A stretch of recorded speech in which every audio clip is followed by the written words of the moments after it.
여기에 사인하면 회사 망해요. 서울 한복판 50층 상한 그룹 본사 회장실에서 이준혁 회장의 손이 펜을 든 채로 멈췄습니다. 누군가 자신의 귀에 조심스럽게 속삭인 것이었어요. 37세의 그는 5년 전 아버지로부터 회사를 물려받아 성공적으로 이끌어온 재벌 2세였죠. 깜짝 놀라 고개를 돌리니 10살럴 정도로 보이는 작은 소녀가 의자 뒤에서 조심스럽게 몸을 숙이고 있었어요. 단정한 교복을 입고 있었지만 소매가 약간 해져 있었고 운동화도 낡아 보였어요. 하지만 맑은 눈동자는 진지하고 청명해 보였습니다. 뭐라고 했니? 준혁의 목소리에는 당황스러움이 묻어 있었어요. 베트남 반도체 공장 건설 프로젝트 계약서를 사인하려던 순간이었는데 갑자기 나타난 이 아이는 대체 뭘 말하는 거였을까요? 더욱이 회사가 망한다뇨? 이 계약서요. 5페이지에는 500억이라고 되어 있는데 마지막 페이지에는 70, 80억이라고 되어 있어요. 같은 계약서인데 숫자가 20, 80억이나 달라요. 소녀의 말에 준혁의 얼굴에서 혈색이 사라졌습니다. 급히 계약서를 들여다보니 정말로 금액이 달랐어요. 28, 80억 원의 차액. 이건 단순한 실수가 아니었어요. 만약 이대로 사인했다면 회사 운영 자금의 3분의 1이 한 번에 날아갈 뻔한 상황이었죠. 준혁은 차가운 땀이 등줄기를 타고 흘러내리는 걸 느꼈어요. 이런 중대한 실수를 할 뻔했다니. 아니, 이게 정말 실수일까요? 넌 누구니? 김소희예요. 할머니가 청소하는 동안 기다리고 있었어요. 소희는 연필로 숫자를 적은 종이를 조심스럽게 내밀었습니다. 깔끔한 글씨로 계약서의 모든 금액이 페이지별로 정확하게 정리되어 있었어요. 심지어 차이까지 계산해놨죠. 10살을 아이의 것이라고는 믿기 어려울 정도로 체계적이고 정확했어요. 대단하구나. 어떻게 이런 걸 다 계산했니? 수학이 재미있어요. 숫자가 맞지 않으면 자꾸 신경 쓰여서 견딜 수가 없어요. 소희의 대답에 준혁은 놀랐어요. 10살의 아이가 이런 복잡한 계산을 재미있어 한다니. 더구나 어른들도 놓친 오리를 이렇게 정확하게 찾아낸 걸 보면 이 아이는 보통 아이가 아닌 것 같았어요. 소희야, 평소에도 수학을 이렇게 좋아하니? 네, 숫자 보는 게 너무 재미있어요. 친구들은 어렵다고 하는데 저는 숫자들이 이야기하는 것 같아요. 소희의 눈이 반짝였어요. 수학 이야기를 할 때만큼은 자신감이 넘쳤죠. 준혁은 이 아이에게서 특별한 재능을 느꼈습니다. 이때 청소를 마친 할머니가 급히 다가왔어요. 소희야, 사장님께 뭐라고 하는 거야? 정말 죄송합니다. 사장님, 애가 예의가 없어서. 소희야, 일로 와. 사장님 바쁘셔. 60세 정도로 보이는 할머니의 얼굴에는 미안함과 걱정이 가득했어요. 손은 거칠고 투박했지만 소희를 바라보는 눈빛은 한없는 사람이 담겨 있었죠. 청소복을 입고 있었지만 자세는 꼿꼿했고 품위를 잃지 않으려 애쓰는 모습이 역력했습니다. 할머니, 잠깐만요. 소희가 우리 회사를 구해준 것 같습니다. 정말요? 소희가 뭘 한 거예요? 할머니가 의아한 표정으로 물었습니다. 이 계약서에 중대한 오류가 있었는데 소희가 발견해 준 거예요. 만약 제가 이대로 사인했다면 정말 큰일 날 뻔했어요. 할머니의 얼굴이 놀라움으로 물들었어요. 소희가 그런 걸 알아봤다고요? 이해가 수학은 좀 잘하긴 하는데 좀이 아니라 굉장히 뛰어난 것 같은데요. 준혁은 계속해서 소희를 관찰했어요. 이 아이의 총명함이 단순히 수학적 재능만이 아니라는 걸 느꼈거든요. 말하는 방식, 상황을 파악하는 능력, 어른들 앞에서도 당당하게 자신의 의견을 말하는 용기까지 모든 게 범상치 않았어요. 할머니, 소희는 학교에서도 이렇게 뛰어난가요? 네, 선생님들이 모두 똑똑하다고 하세요. 특히 수학은 학년에서 가장 잘해요. 하지만 할머니의 표정이 잠시 어두워졌어요. 하지만 뭐요? 아니에요. 그냥 소희가 더 좋은 교육을 받았으면 하는데 저희 형편이 할머니가 말을 흐렸어요. 준혁은 할머니의 말에서 이 가정이 경제적으로 어려운 상황이라는 걸 짐작했어요. 그때 준혁의 비서가 급히 들어왔습니다. 회장님, 최민수 대표가 오셨습니다. 베트남 프로젝트권으로 급히 만나고 싶다고 하는데요. 최민수 라이벌 회사인 다이나믹 테크놀로지의 대표이자 자신의 대학 동기였어요. 똑같이 37세인 그는 준혁과 경쟁하며 성장해온 라이벌이었죠. 왜 하필 지금 나타난 걸까요? 그것도 베트남 프로젝트권으로 말이에요. 준혁은 소희가 발견한 계약서 조작과 최민수의 갑작스러운 방문 사이에 뭔가 연관이 있을 수도 있다는 생각이 들었어요. 할머니 소희를 데리고 잠깐 옆 휴게실에서 기다려주세요. 조금 있다가 다시 뵙죠. 할머니와 소희가 나간 후 준혁은 계약서를 다시 들여다봤어요. 이런 정교한 조작을 할 수 있는 사람이 많지 않았어요. 회사 내부 정보에 접근할 수 있고 계약서 양식을 정확히 알고 있으며 무엇보다 자신에게 해를 끼칠 동기가 있는 사람. 혹시 최민수와 관련이 있는 건 아닐까요? 문이 열리고 최민수가 들어왔어요. 키 크고 잘생긴 외모의 값비싼 양복을 입고 있었지만 준혁의 눈에는 뭔가 부자연스러워 보였어요. 평소보다 표정이 어색하고 긴장해 보였거든요. 준혁아, 정말 오랜만이야. 어떻게 지내? 사업은 잘 되고 있고, 민수야, 갑자기 웬일이야? 베트남 프로젝트가 뭔 상관이 있다고? 아, 그게 우리도 베트남 진출을 검토하고 있어서 말이야. 혹시 함께 할 수 있는 방법이 있을까 해서 최민수의 대답이 어딘가 어색했어요. 평소 경쟁 관계였던 그가 갑자기 협력을 제안한다는 게 이상했죠. 함께? 우리가 언제부터 그런 사이였나? 준혁이 의미심장하게 웃었어요. 아, 그게 요즘 시장이 어려워서 서로 도와가며 해야 하지 않겠어? 그런데 계약은 어떻게 되고 있어? 최민수가 준혁의 책상 위에 놓인 계약서를 헬끗 보는 걸 준혁이 놓치지 않았어요. 뭔가 수상했어요. 아직 검토 중이야. 중요한 계약이라서 꼼꼼히 살펴보고 있거든. 아, 그래, 뭐 별다른 문제는 없겠지. 베트남 쪽 업체들은 대부분 신뢰할 만하니까. 최민수의 목소리에 묘한 긴장감이 섞여 있었어요. 마치 뭔가를 확인하려는 듯한 뉘앙스였죠. 그런가? 그래도 신중하게 해야지. 요즘 사기도 많다던데. 준혁이 의미심장하게 말하자 최민수의 표정이 순간 굳어졌어요. 하지만 금세 웃음으로 덮었죠. 아, 그야 그렇지. 조심해야지. 그럼 결정되면 연락해. 혹시 우리가 도울 일이 있으면 언제든지 고마워. 그런데 민수야, 너는 베트남 프로젝트를 어떻게 알았지? 아직 공개적으로 알려진 건 아닌데. 준혁의 질문에 최민수가 잠깐 당황하는 기색을 보였어요. 아, 그게 어깨가 좁다 보니까 소문으로 들었어. 뭐 다 아는 얘기 아니야?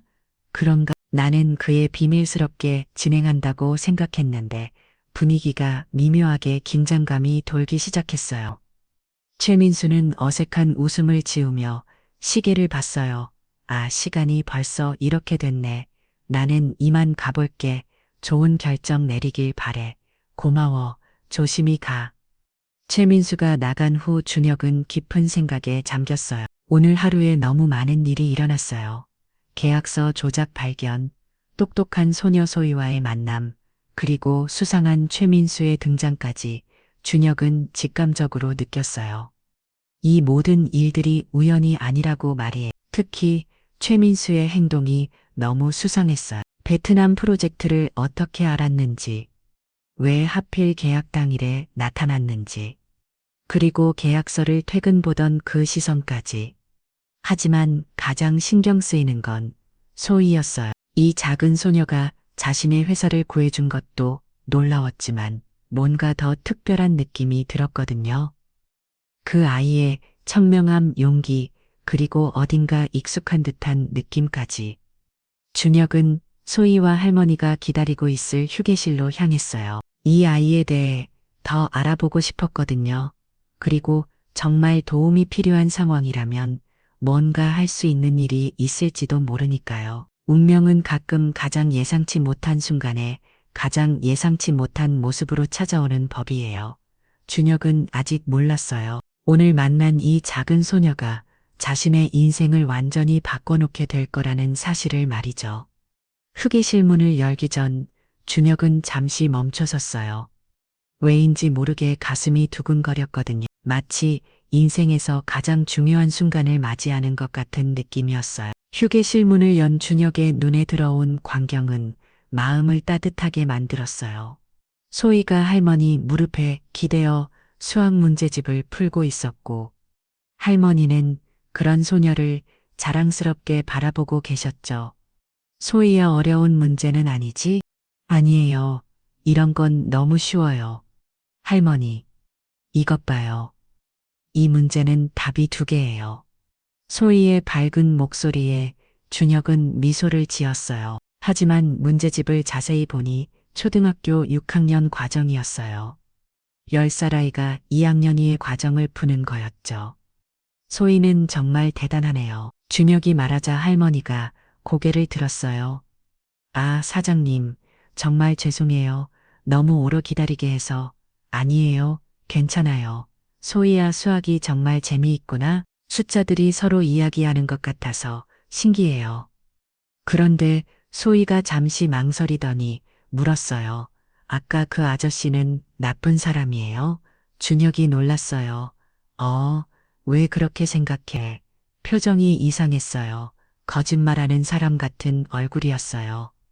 10살 아이의 직감이라고 하기에는 너무 정확했어요. 준혁은 소희의 관찰력에 다시 한번 놀랐죠. 소희는 사람 보는 눈도 좋구나. 그런데 소희야, 엄마는 어디 있어? 소희의 표정이 조금 어두워졌어요. 엄마는 병원에 계세요. 많이 아파. 할머니가 대신 대답했어요. 수술을 받아야 하는데 돈이 워낙 많이 들어서요. 그래서 제가 일을 하고 있는 겁니다. 엄마 이름이 뭐예요? 준혁이 자연스럽게 물었어요. 김지연이에요. 그 순간 준혁의 심장이 크게 뛰었어요.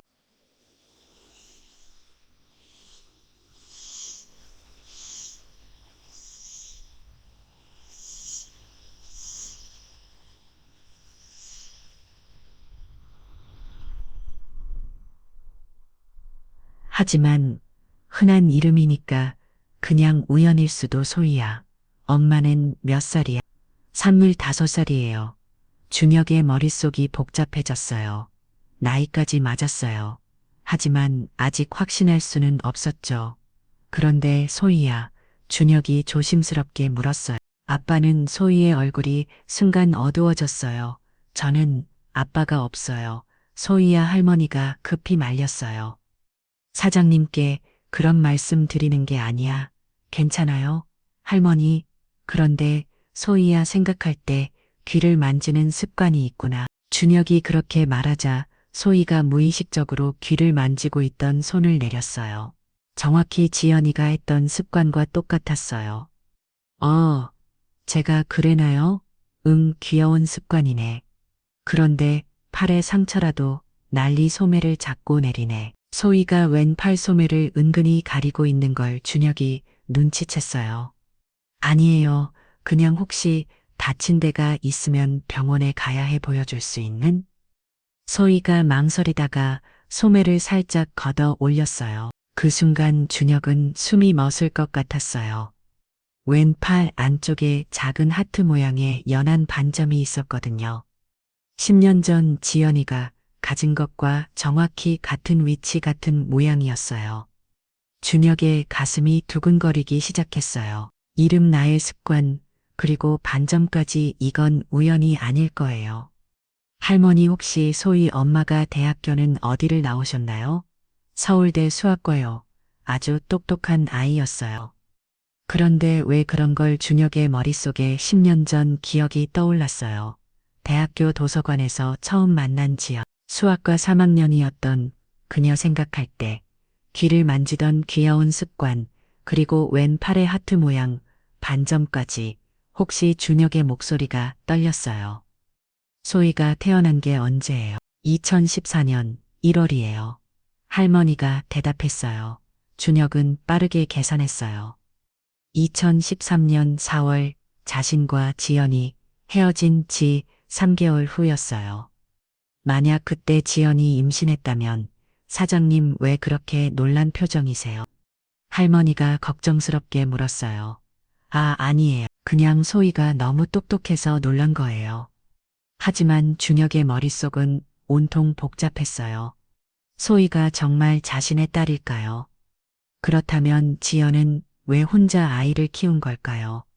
왜 자신에게 말하지 않았을까요? 그때 준혁의 휴대폰이 울렸어요. 비서에게서 온 전화였어요. 회장님, 베트남 프로젝트 관련해서 긴급 상황이 생겼습니다. 당장 오셔야 할 것 같아요. 알겠어요. 지금 갑니다. 준혁은 할머니와 소희를 바라봤어요. 할머니, 죄송한데 급한 일이 생겨서. 소희야, 오늘 정말 고마웠어. 내 덕분에 큰일 날 뻔한 걸 막았어. 별거 아니에요. 숫자가 틀린 건 금방 보이잖아요. 소희가 환하게 웃자 준혁의 마음이 뭉클해졌어요. 이 아이가 정말 자신의 딸이라면. 소희야, 내일 시간이니 할머니랑 함께 점심 먹을까? 정말요? 좋아요. 소희의 눈이 반짝였어요. 할머니는 여전히 부담스러워했지만 소희가 좋아하는 모습에 미소를 지었어요. 준혁이 회장실로 돌아가자 비서가 다급한 표정으로 기다리고 있었어요. 회장님, 베트남 쪽에서 연락이 왔는데 계약 내용에 문제가 있다면서 전체적으로 재검토하자고 해요. 뭐라고? 왜 갑자기? 그게 누군가 우리 계약서에 오류가 있다고 베트남 쪽에 알렸다나 봐요. 준혁은 바로 최민수를 떠올렸어요. 계약서 조작이 발각되자 이번에는 아예 계약 자체를 무산시키려는 거였죠. 베트남 쪽 담당자한테 직접 전화해봐요. 정확히 누가 뭐라고 했는지 알아보고. 네, 알겠습니다. 30분 후 비서가 다시 보고했어요.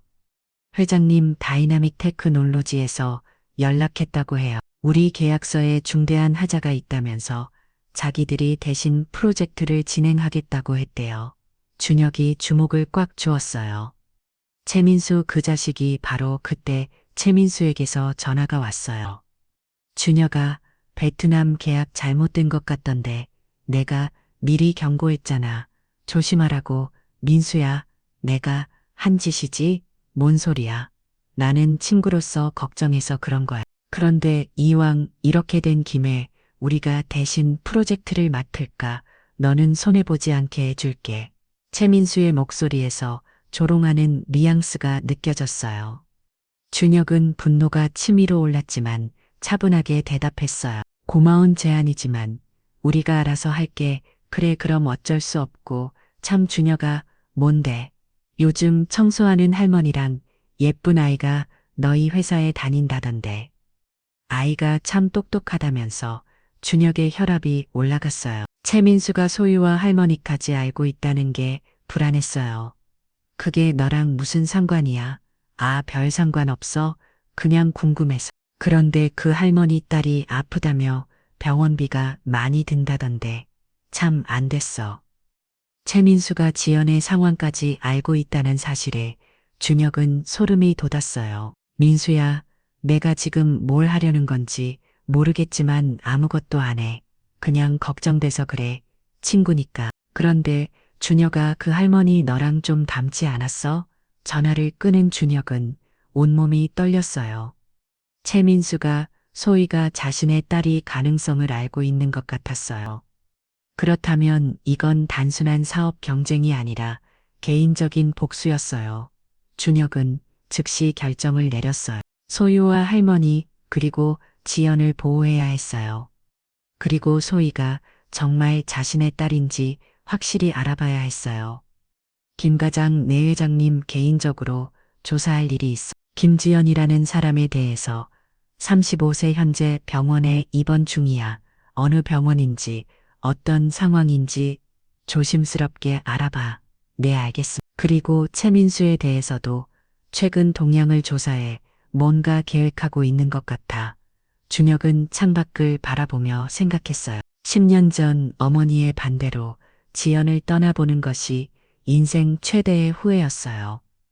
그런데 지금 그녀의 딸, 그리고 어쩌면 자신의 딸일 수도 있는 소희가 나타난 거예요.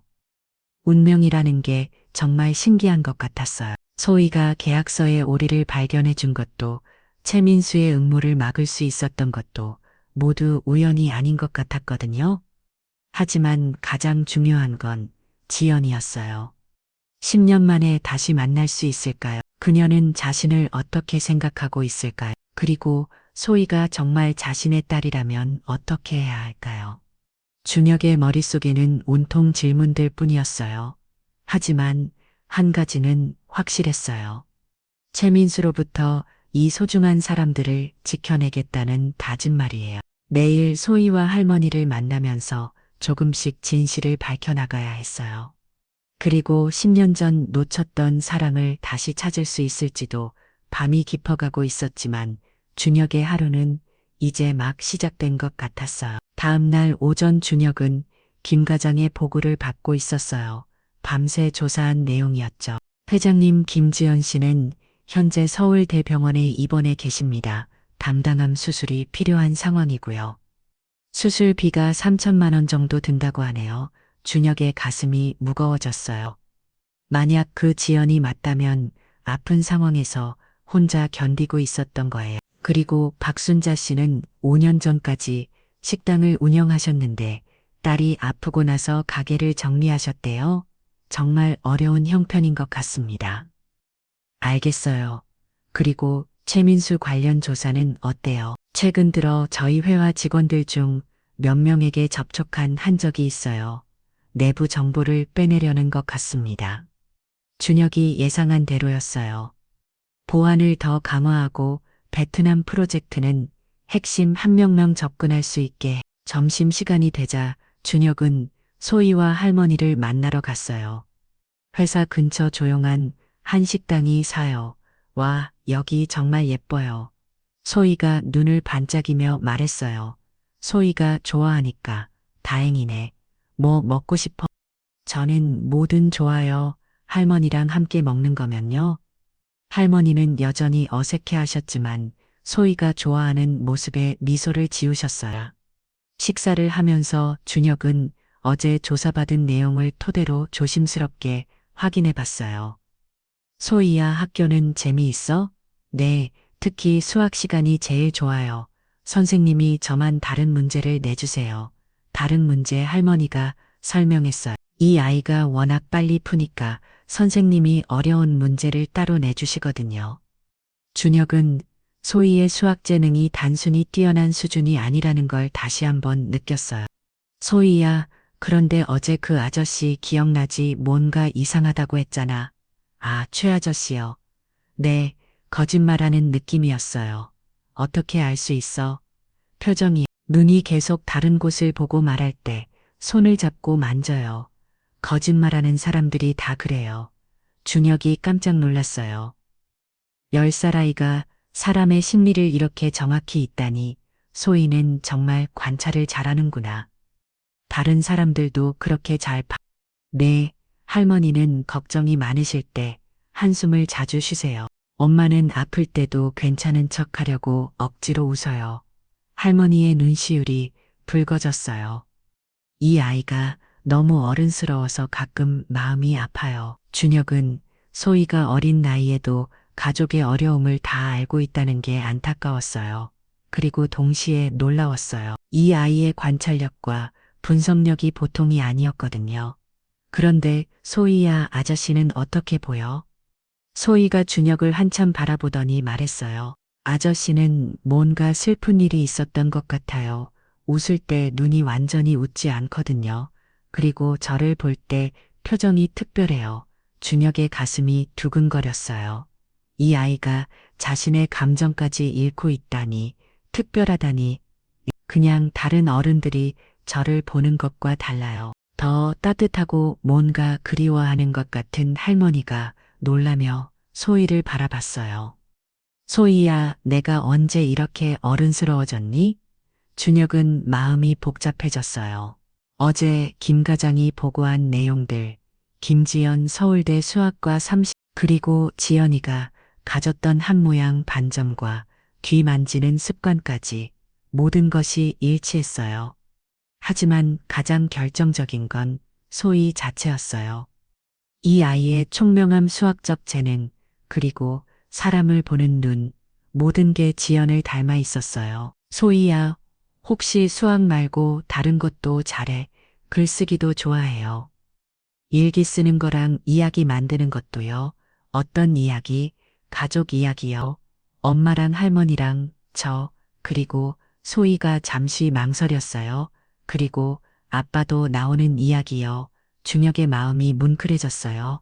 아빠가 나오는 이야기. 네, 제가 상상으로 만든 아빠. 키가 크고 똑똑하고 저랑 엄마를 지켜주는 할머니가 소희의 말을 막으려 했지만 준혁은 더 듣고 싶었어요. 어떻게 지켜준다. 엄마가 아플 때 병원비 걱정 안 하게 해주고 할머니가 힘든 일 안 하셔도 되게 해주고 그리고 저랑 함께 수학 문제도 풀어주고요. 준혁의 눈에 눈물이 고였어요. 이 아이가 얼마나 아빠를 그리워했는지 알 것 같았어요. 하지만 아직 확실하지 않았어요. 확인이 필요했어요. 소희, 야, 아저씨랑 재미있게 놀고 싶은데 괜찮을까? 정말요? 좋아요. 그럼 다음에 또 만나자. 할머니 연락처 좀 주세요. 소희 도와주고 싶은 일이 있었어요. 할머니가 고맙다며 연락처를 알려주셨어요. 식사를 마치고 돌아온 준혁은 즉시 김 과장을 불렀어요. 김 과장, 아주 조심스럽고 비밀스럽게 처리해야 할 일이 있어요. 네, 회장님. DNA 검사를 해야 해요. 나와 김소희라는 아이 사이에 김 과장이 깜짝 놀랐어요. 네, 그게 절대 비밀로 해주세요. 그리고 가장 신뢰할 만한 병원에서 정확하게 해주세요. 알겠습니다. 어떻게 진행할까요? 소희 머리카락이나 사용한 물건에서 DNA를 채취할 수 있을 거예요. 오늘 식당에서 소희가 사용한 컵이나 수저를 가져와서 네, 이해했습니다. 며칠 정도 걸릴까요? 최대한 빨리 해주세요. 하지만 정확해야 해요. 그날 밤 준혁은 잠을 이루지 못했어요. 소희가 정말 자신의 딸일까요? 만약 그렇다면 10년간 자신의 아이가 있는 줄도 모르고 살았던 거예요. 다음 날 아침 최민수에게서 전화가 왔어요. 준혁아 어제 예쁜 아이랑 식사했다며 참 똑똑한 아이더라고. 준혁이 소름 돋았어요. 민수야, 내가 지금 뭘 하려는 거야? 아무것도 안 해. 그냥 관심이 있을 뿐이야. 그런데 그 아이 너랑 좀 닮지 않았어? 무슨 소리야? 아, 혹시 몰라서 하는 말인데 요즘 세상에는 DNA 검사라는 게 있잖아. 참 신기한 세상이야. 최민수가 자신의 계획을 알고 있는 것 같았어요. 준혁은 등골이 선을 해줬어요. 민수야, 내가 뭘 알고 있는 상관없지만 아이들은 건드리지 마. 아이들, 복수형이네. 혹시 지연이도 알고 있어? 준혁의 혈압이 올라갔어요. 최민수, 농담이야. 그런데 준혁아, 내가 10년 전에 한 일 기억하지? 내가 그때 얼마나 지연이를 사랑했네. 그건 너 때문에 내 인생이 망가졌어. 그런데 지금 내가 행복해지려고 해? 그럴 순 없지. 전화가 끊어진 후 준혁은 깊은 생각에 빠졌어요. 최민수가 10년간 복수를 준비해 온 거였어요. 그리고 이제 소희와 지연까지 위험에 처할 수도 있어요. 그때 김 과장이 들어왔어요. 회장님, 베트남 프로젝트 관련해서 문제가 생겼습니다. 뭔데? 베트남 측에서 연락이 왔는데 누군가 우리 계약서에 오류가 있다고 알렸다고 해요. 전면 재검토를 요구하고 있습니다. 최민수 지식은 그리고 더 심각한 문제가 있습니다. 언론에 제보가 들어갔어요. 저희 회사가 베트남 업체들을 상대로 사기를 쳤다고 준혁이 주목을 주었어요. 최민수가 본격적으로 공격을 시작한 거였어요. 당장 대응팀을 구성해 그리고 법무팀에 연락해서 그때 비서가 급히 들어왔어요. 회장님, 큰일 났습니다. 최민수 대표가 기자들을 데리고 회사 앞에서 기자회견을 하고 있어요. 준혁이 창문으로 내려다보니 회사 앞 광장에 기자들과 카메라가 몰려 있었어요. 최민수가 마이크를 잡고 당당하게 서 있었죠. 상한그룹이 베트남 업체들을 상대로 계약 사기를 쳤습니다. 저에게는 확실한 증거가 있습니다. 기자들이 열심히 촬영하고 있었어요. 준혁은 이를 악물었어요. 회장님, 어떻게 하시겠어요? 준혁은 잠시 생각했어요. 지금 내려가서 대응하면 최민수의 계획에 말려드는 거였어요. 하지만 가만히 있을 수도 없었죠. 일단 법무팀에서 대응 방안을 마련하게 하고 나는 다른 방법을 생각해 볼. 가장 중요한 건 소희와 할머니, 그리고 지원을 보호하는 거였어요. DNA 검사 결과가 나오기까지는 며칠 더 걸릴 텐데 그 전까지 최민수가 뭘 알지 알 수 없었어요. 준혁은 즉시 보안팀장을 불렀어요. 박순자 씨와 김소희에게 24시간 경호를 붙여주세요. 절대 눈에 띄지 않게, 하지만 안전하게. 네, 알겠습니다. 그리고 병원의 김지연 씨도 마찬가지로 이해했습니다. 준혁은 창밖을 바라보며 생각했어요. 10년 전 자신의 어머니 때문에 지원을 떠나보는 것이 인생 최대의 후회였어요. 그런데 지금 그때의 결과가 이렇게 돌아온 거예요. 만약 소희가 정말 자신의 딸이라면 이번에는 절대 놓치지 않을 거예요.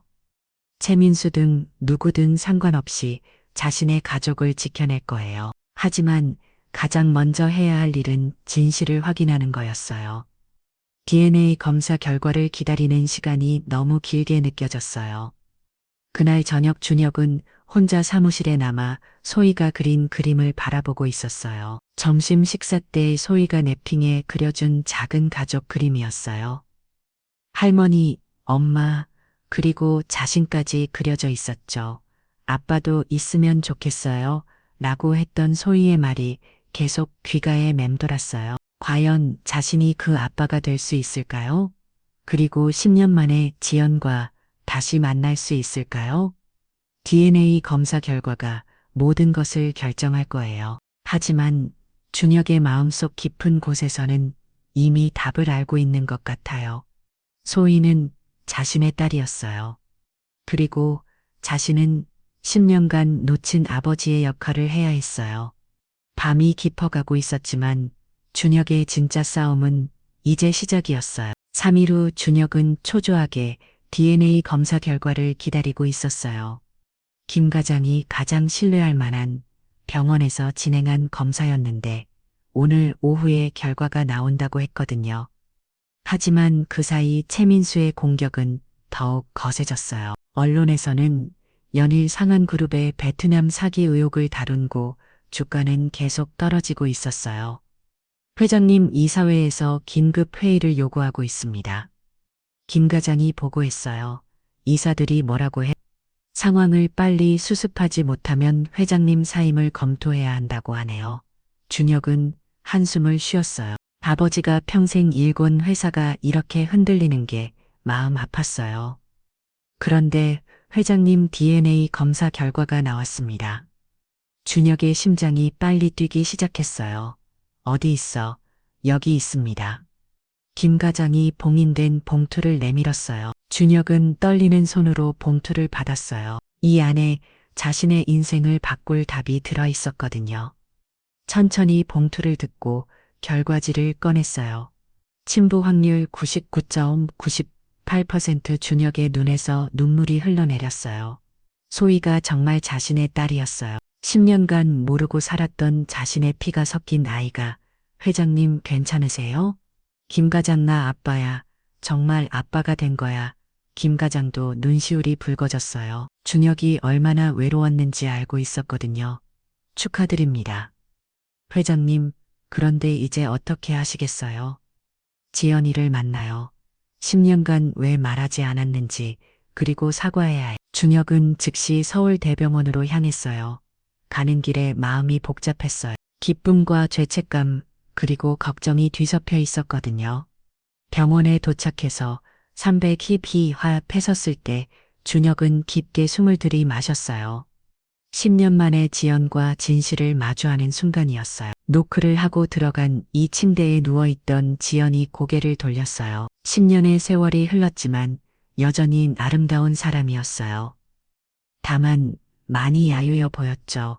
준혁, 지연아 안녕? 오랜만이야. 어떻게 여기를 설마 소희가, 소희 덕분에 널 찾을 수 있었어. 지연의 얼굴에 복잡한 감정이 스쳤어요. 소희는 어떻게 알고 지연아. 나는 알고 있어. 소희가 내 딸이라는 걸. 지연의 얼굴이 창백해졌어요. 10년간 숨겨온 비밀이 드러난 거였어요. 어떻게 알았어? 준혁이 DNA 검사 결과지를 보여줬어요. 확인했어. 소희는 정말 내 딸이야. 지연의 눈에서 눈물이 쏟아져 내렸어요. 미안해. 정말 미안해. 준혁아, 왜 말하지 않았어? 10년간 왜 혼자 키웠어? 지연이 흐느끼며 대답했어요. 그때 헤어진 후에 임신한 걸 알았는데 네 어머니가 그렇게 반대하셨잖아. 나 때문에 너까지 힘들게 할 수는 없었어. 바보야. 그건 내가 결정할 일이었잖아. 너는 큰 사람이 될 거라고 생각했어. 나 같은 사람이 발목 잡으면 안 된다고. 준혁이 지연의 손을 잡았어요. 지연아, 너 없는 10년이 얼마나 공허했는지 알아. 나는 한 번도 너를 잊은 적이 없어. 정말이야. 그리고 소희, 우리 딸은 정말 대단한 아이야. 똑똑하고 용감하고 착하고. 지연이 미소를 지었어요. 너를 닮아서 그래. 아니야, 너를 더 많이 닮았어. 수학을 좋아하는 것도 관찰력이 뛰어난 것도. 두 사람이 이야기하고 있을 때 병실 문이 열렸어요. 할머니와 소희가 들어왔어요. 아저씨, 소희가 반갑게 달려왔어요. 소희야, 안녕. 할머니가 놀란 표정으로 물었어요. 사장님 어떻게 여기를? 준혁이 소희를 바라보며 말했어요. 소희야, 아저씨가 할 말이 있어. 뭐예요? 소희야, 아저씨가 내 아빠야. 소희의 눈이 동그랗게 커졌어요. 정말요? 정말이야. DNA 검사로 확인했어. 소희가 잠시 생각하더니 말했어요. 그럼 제가 맞췄네요. 어제부터 계속 그런 느낌이 들었거든요. 할머니가 놀라면 물었어요. 소희야, 언제부터 알았어? 아저씨가 저를 보는 눈빛이 특별했어요. 그리고 엄마 보는 눈빛도 사랑하는 사람 보는 것 같았어요. 준혁과 지연이 서로를 바라봤어요. 10살 아이가 어른들의 감정을 다 읽고 있었던 거예요. 소희야, 아빠가 10년간 없어서 미안해. 괜찮아요. 아빠, 이제 찾았잖아요. 소희가 환하게 웃으며 준혁을 안았어요. 그 순간 준혁의 마음이 따뜻해졌어요. 이 작은 아이가 자신을 아빠라고 부르는 게 이렇게 좋을 줄은 몰랐어요. 할머니도 눈물을 흘리며 말했어요. 소희가 평생 아빠를 그리워했거든요. 이제 진짜 아빠를 만났네. 할머니 그동안 정말 고생 많으셨어요. 이제 제가 모든 걸 책임질게요. 아니에요, 사장님. 그런 건 안 됩니다. 할머니 이제 사장님이 아니라 사위예요. 그리고 지연이 수술비도 제가 모두 해결할게요. 지연이 고개를 저었어요. 준혁아, 그런 건 받을 수 없어.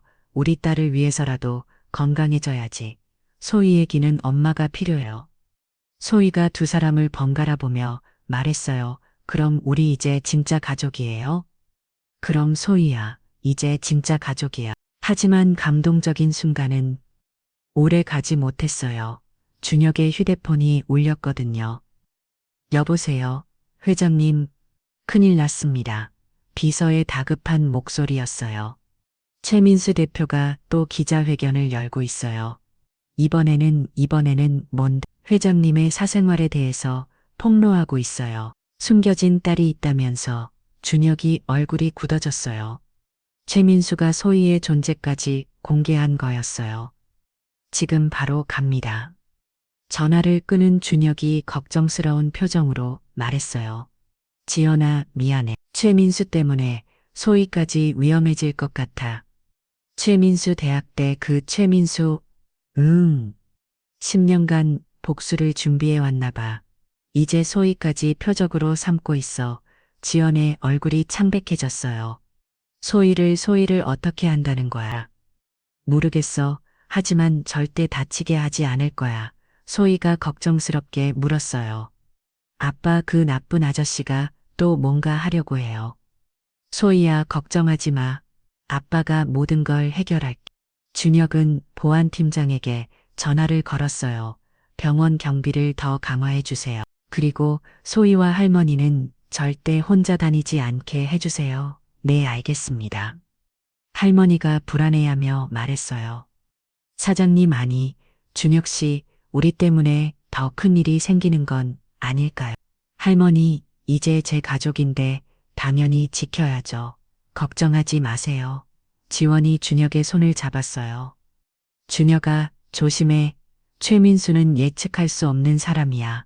알고 있어. 하지만 이번에는 물러서지 않을 거야. 10년 전에는 너를 지키지 못했지만 이제는 달라.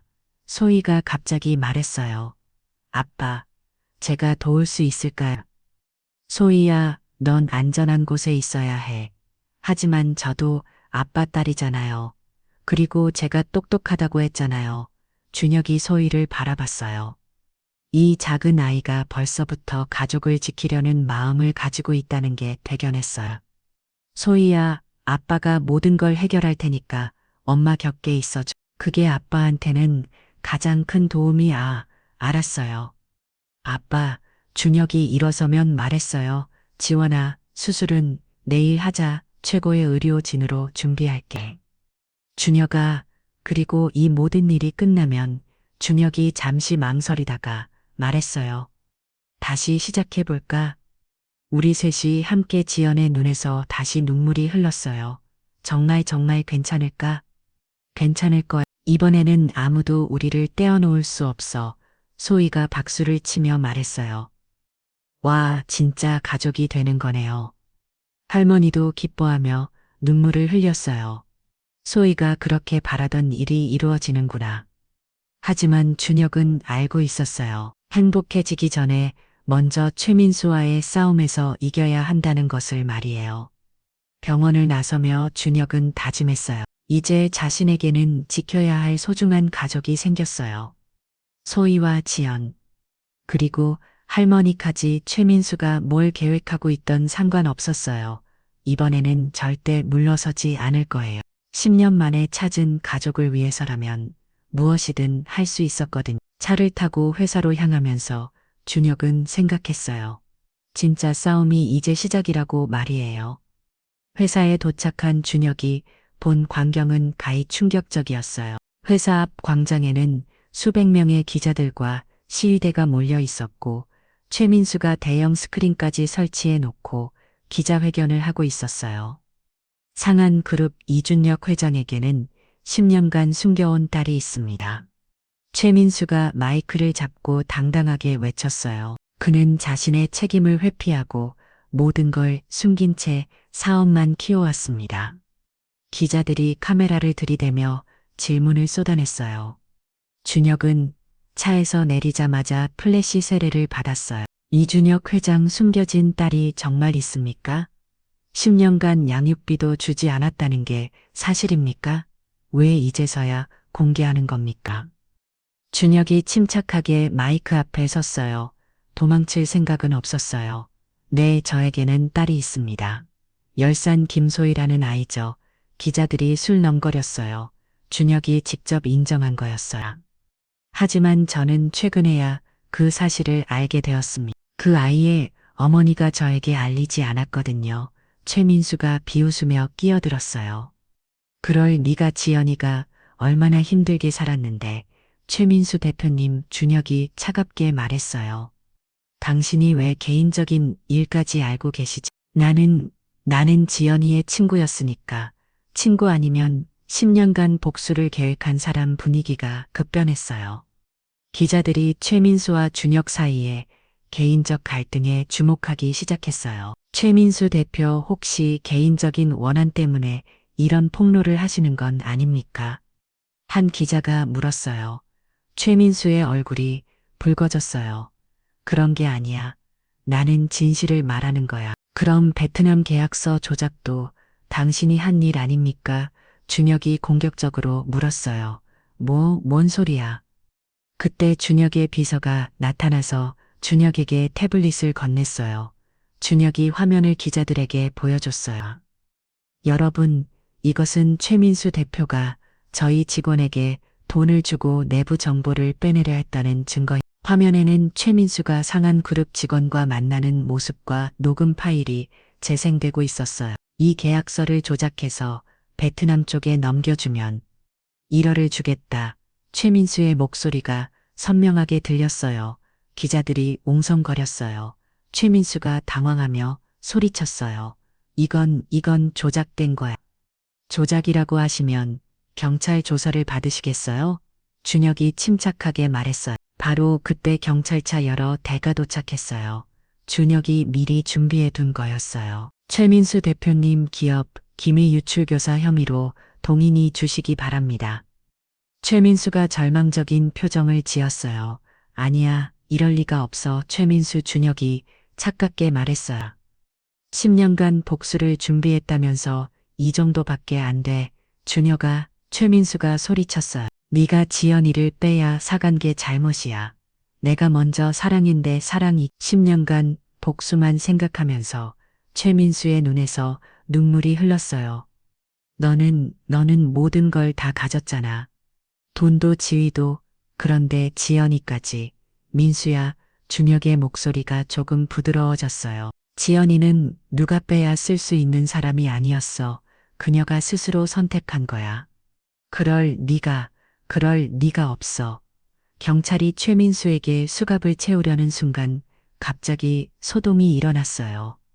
아빠, 소희의 목소리가 들렸어요. 준혁이 놀라서 돌아보니 소희가 할머니 손을 잡고 기자들 사이를 헤치며 달려오고 있었어요. 소희야, 왜 여기에? 아빠가 혼자 싸우면 안 돼요. 소희가 숨을 털떡이며 말했어요. 기자들이 일제히 소희에게 카메라를 돌렸어요. 10살 소녀의 등장에 모든 관심이 쏠렸어요. 소희야, 여긴 하지만 소희는 당당하게 기자들 앞에 섰어요. 여러분, 제가 김소희예요. 이준혁 회장님의 딸이고요. 기자들이 조용해졌어요. 10살 아이의 당당한 모습에 압도당한 거였어요. 삼바는 나쁜 사람이 아니에요. 아빠는 제가 있는 줄도 몰랐어요. 엄마가 말씀 안 드렸거든요. 소희가 계속 말했어요. 그리고 최 아저씨도 원래는 나쁜 사람이 아닐 거예요. 그냥 너무 슬프던 것 같아요. 최민수가 소희를 바라봤어요. 아이의 순수한 말에 뭔가 느끼는 게 있는 것 같아요. 소희야. 준혁이 딸을 안으려고 했지만 소희는 최민수에게 다가갔어요. 최 아저씨, 복수는 아무도 행복하게 해주지 않아요. 제가 수학 문제 풀 때도 그래요. 틀린 답에 매달리면 계속 틀려요. 새로 시작해야 맞출 수 있어요. 최민수의 눈에서 눈물이 더 많이 흘렀어요. 10살 아이의 말이 그의 마음을 움직인 거였어요. 소희야, 미안해. 아저씨가 나쁜 짓을 했구나. 괜찮아요. 이제 그만하면 돼요. 그때 병원에서 급히 달려온 지원이 나타났어요. 소희야, 또 지원이 딸을 안으며 소리쳤어요. 갑자기 사라져서 얼마나 놀랐는지 알아? 엄마, 미안해요. 그런데 아빠 혼자 두면 안 될 것 같았어요. 지원이 준혁을 바라봤어요. 준혁아, 괜찮아? 응, 이제 다 해결됐어. 최민수가 경찰에게 끌려가면서 준혁에게 말했어요. 준혁아, 미안해. 10년간 너를 미워하느라 내 인생을 망쳤군. 민수야, 늦지 않았어. 다시 시작할 수 있어. 지원아, 최민수가 지원을 바라봤어요. 행복해. 정말로 행복하게 살아. 지원이 고개를 끄덕였어요. 민수야, 너도 새로운 시작해. 과거에 매달리지 말고. 최민수가 끌려간 후 기자들이 다시 질문을 쏟아놨어요. 이준혁 회장, 이제 계획이 뭔가? 가족과 함께 새로운 시작을 하려고 합니다. 준혁이 지원과 소희 할머니를 안으며 말했어요. 결혼 계획은 있으신가요? 준혁이 지원을 바라봤어요. 그건 지원이가 결정할 일이에요. 지원이 수줍게 웃으며 고개를 끄덕였어요. 와, 소희가 박수를 치며 소리쳤어요. 엄마랑 아빠가 결혼하는 거예요? 기자들도 웃음을 터뜨렸어요. 아이의 순수함이 무거운 분위기를 바꾼 거였어요. 그럼 이제 정말 가족이 되는 거네요. 할머니도 기뻐하며 눈물을 흘렸어요. 며칠 후 지원의 수술이 성공적으로 끝났어요. 최고의 의료진으로 구성된 팀이 정성껏 치료한 덕분이었죠. 병실에서 회복 중인 지원을 준혁과 소희 할머니가 지키고 있었어요. 엄마, 이제 다 나왔어요? 소희가 걱정스럽게 물었어요. 응, 소희야, 이제 엄마 완전히 나왔어. 앞으로 아프지 않을 거야. 정말요? 그럼 이제 저랑 많이 놓을 수 있어요? 그럼 우리 딸아 준혁이 지원의 손을 잡으며 말했어요. 지원아, 정말 고생 많았어. 혼자서 이제 혼자가 아니잖아. 우리 셋이잖아. 아니야. 널씨야 할머니가 웃으며 말씀하셨어요. 맞아요. 널씨예요. 소희가 기뻐하며 소리쳤어요. 그날 밤 준혁은 병실 창가에서 서울의 야경을 바라보고 있었어요. 10년 전 잃어버렸던 사랑을 되찾았고 몰랐던 딸까지 만났어요. 뭘 생각해? 지원이 침대에서 물었어. 우리가 얼마나 운이 좋은지 생각하고 있어. 운이 좋아? 소희가 그 계약서 오리를 발견하지 않았다면 우리는 영원히 만나지 못했을지도 몰라. 지원이 미소 지었어요. 그래도 만났잖아. 그게 중요한 거야. 소희가 작은 침대에서 뒤척이며 말했어요. 아빠, 엄마, 저는 정말 행복해요. 우리도야, 소희야. 그런데 아빠 궁금한 게 있어요. 뭐가? 할머니도 우리 가족이니까. 할머니는 이제 일 안 해도 되죠. 준혁이 웃었어요. 당연하지. 할머니는 이제 소희랑 놀기만 하시면 돼. 할머니가 기뻐하며 말씀하셨어요. 소희야, 이제 할머니가 매일 맛있는 거 해줄게. 와, 최고예요. 그렇게 네 사람의 새로운 가족이 시작되었어요. 최민수는 법적 처벌을 받았지만 준혁의 선처 요청으로 가벼운 처벌을 받았어요. 그리고 출소 후에는 새로운 삶을 시작했다고 해요. 상한그룹도 위기를 극복하고 더욱 투명하고 윤리적인 기업으로 거듭났어요. 가장 중요한 건 소희였어요. 이 똑똑한 아이는 부모의 사랑 속에서 더욱 밝고 건강하게 자라고 있었어요. 한 아이의 작은 발견이 정말 큰 변화를 만들어낸 거였어요. 6개월 후 서울의 가을은 특별히 아름다웠어요. 한강공원에서는 작은 결혼식이 열리고 있었어요. 화려한 웨딩홀 대신 자연 속에서 치르는 소박하지만 따뜻한 결혼식이었죠. 엄마 정말 예뻐. 소희가 하얀 드레스를 입은 지연을 보며 감탄했어요. 고마워 소희야. 우리 딸도 정말 예쁘고 소희는 들러리 드레스를 입고 있었어요. 10살 아이답지 않게 의젓한 모습이었죠. 할머니 저 잘하고 있죠? 소희가 꽃받꽃이를 들고 할머니께 물었어요. 그럼 우리 소희가 제일 예쁜 들러리야. 할머니도 고운 한복을 입고 계셨어요. 얼굴에는 행복한 미소가 가득했어요. 결혼식 하객들은 많지 않았어요. 가족과 가까운 친구들, 그리고 회사 직원들 정도였죠. 하지만 모든 사람이 진심으로 축복해주고 있었어요. 신랑이 입장합니다. 준혁이 턱시도를 입고 나타났어요. 10년 전보다 더 성숙해 보였지만 얼굴에는 소년 같은 설렘이 가득했어요. 소희가 꽃잎을 뿌리며 앞서 걸었고 지연이 할머니와 팔짱을 끼고 천천히 걸어왔어요. 준혁이 지연을 보는 순간 눈에서 눈물이 흘러내렸어요. 아빠가 울어요. 소희가 작은 목소리로 말했어요. 하객들이 웃음을 터뜨렸어요. 아이의 순수한 말이 긴장된 분위기를 부드럽게 만들었거든요. 주례를 맡은 목사님이 말씀하셨어요. 중혁 씨와 지연 씨는 10년 전 헤어졌다가 딸 소희를 통해 다시 만나게 되었습니다. 때로는 잃어버린 것이 더 큰 선물이 되어 돌아오는 법입니다. 이제 서로에게 서약을 해주세요. 중혁이 먼저 입을 열었어요. 지연아, 10년 전 내가 지켜주지 못해서 미안해. 혼자서 소희를 키우느라 얼마나 힘들었을까. 이제부터는 절대 혼자 두지 않을. 소희와 함께 평생 행복하게 만들어줄게. 지연도 눈물을 흘리며 대답했어요. 중여가 10년간 원망했던 적도 있어. 하지만 소희를 키우면서 너를 더 많이 그리워했어. 이제 우리 셋이 함께 새로운 가족을 만들어 가자. 반지를 교환해 주세요. 소희가 반지를 들고 나섰어요. 아이가 직접 반지를 전달하는 특별한 순서였어요. 아빠, 엄마, 이제 진짜 가족이에요. 소희가 환하게 웃으며 말했어요. 그럼, 소희야, 이제 우리는 진짜 가족이야. 키스해도 좋습니다. 중혁과 지연이 키스하는 순간, 소희가 박수를 치며 소리쳤어요. 야오, 엄마, 아빠가 결혼했어요. 하객들이 박수를 치고 웃었어요. 이렇게 밝고 즐거운 결혼식은 처음이었거든요. 결혼식 후 파티에서 중혁이 마이크를 잡았어요. 오늘 와주신 모든 분들께 감사드려요. 특히 우리 소희에게 가장 고마워요. 이 아이가 없었다면 지연이와 다시 만날 수 없었을 거거든요. 소희가 수줍게 웃었어요. 그리고 할머니 10년간 소희와 지연이를 지켜주셔서 정말 고맙습니다. 이제 편히 쉬세요. 할머니가 눈물을 흘리며 박수를 치셨어요.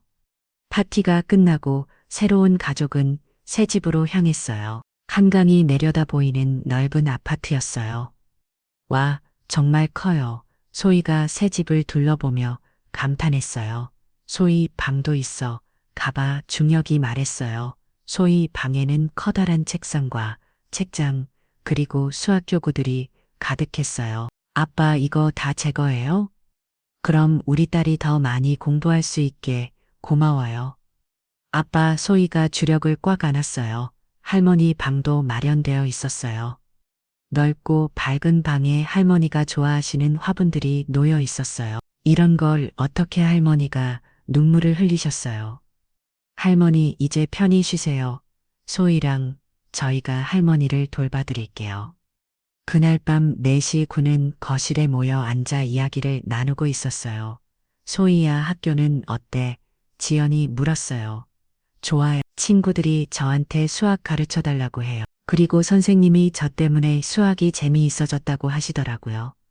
그래, 우리 딸이 대단하네. 엄마, 아빠, 저 질문이 있어요. 뭐든 물어봐. 이제 재성도 바뀌는 거지. 김소희에서 이소희로 주력과 지연이 서로를 바라봤어요. 소희야, 내가 원하면 바꿀 수 있어. 하지만 강요하지는 않을게. 소희가 잠시 생각하더니 말했어요. 저는 이소희가 되고 싶어요. 진짜 아빠 성을 쓰고 싶거든요. 정말 네, 그럼 완전한 가족이 되는 거잖아요. 할머니가 웃으며 말씀하셨어요. 그래, 소희야, 이제 너는 이소희가 되는 거구나. 할머니는 괜찮으세요? 괜찮다마다 내가 행복하면 할머니도 행복해. 몇 달 후 소희의 성 변경이 완료되었어요. 학교에서도 이소희로 불리게 되었죠. 이소희 학생, 이번 수학 경시대회에 나가보지 않을래? 담우 선생님이 제안하셨어요. 정말요? 좋아요. 소희는 전국 초등학생 수학 경시대회에서 1등을 했어요. 시상식에 온 가족이 참석했어요. 상을 받은 이소희 학생 수상 소감을 말해보세요.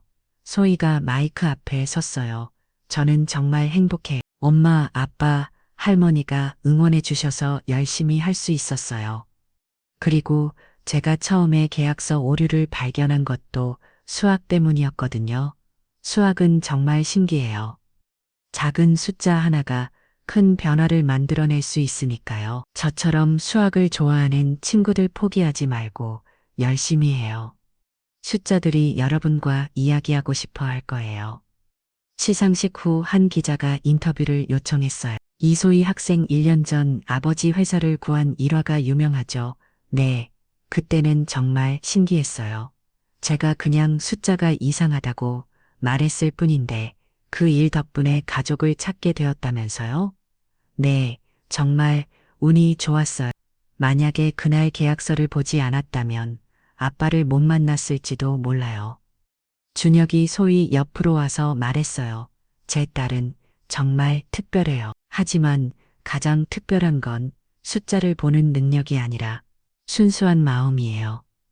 이소희 학생의 장래 희망은 뭔가요?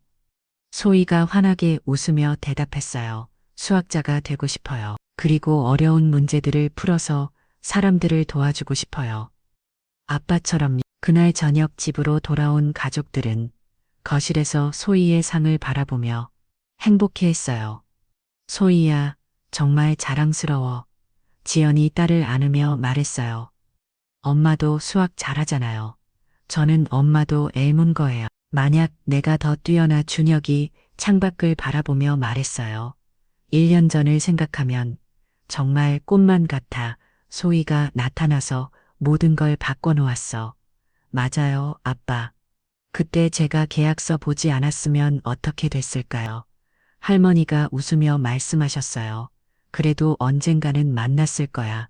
운명이니까. 할머니 말씀이 맞아요. 우리는 운명이었어요.